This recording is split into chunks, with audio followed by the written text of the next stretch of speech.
সুনামগঞ্জে ঈদ উপলক্ষে greater Sylhet development and welfare council UK GAC এর উদ্যোগে ঈদ স্মাইল প্রজেক্ট এর আওতায় দরিদ্র মানুষের মাঝে খাদ্য সামগ্রী বিতরণ করা হয়েছে।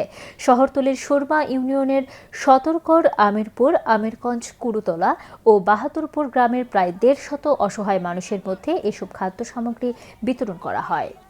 বিতরণকৃত খাদ্য সামগ্রীর মধ্যে ছিল ১০ কেজি চাল, ১ কেজি ডাল, ১ লিটার তেল, ১ কেজি লবণ, ১ কেজি চিনি, ১ প্যাকেট সেমাই, ১ কেজি পেঁয়াজ ও ১ কেজি ছোলা।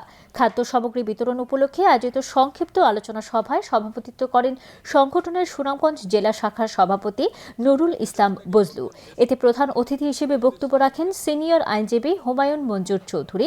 বিশেষ অতিথি হিসেবে আরও বক্তব্য রাখেন সংগঠনের কেন্দ্রীয় কমিটি ইউকের কার্যনির্বাহী সদস্য মোহাম্মদ মুশাহিদ, কোষাধ্যক্ষ সৈয়দ আতাউর রহমান, সুনামগঞ্জ সংগঠনের সাধারণ সম্পাদক লতিফুর রহমান রাজু, প্রচার ও প্রকাশনা সম্পাদক আকরাম উদ্দিন, আন্তর্জাতিক বিষয়ক সম্পাদক শাহজাহান চৌধুরী, সমাজ কল্যাণ সম্পাদক মোহাম্মদ দেলোয়ার হোসেন এবং মহিলা বিষয়ক সম্পাদক চম্পা বেগম।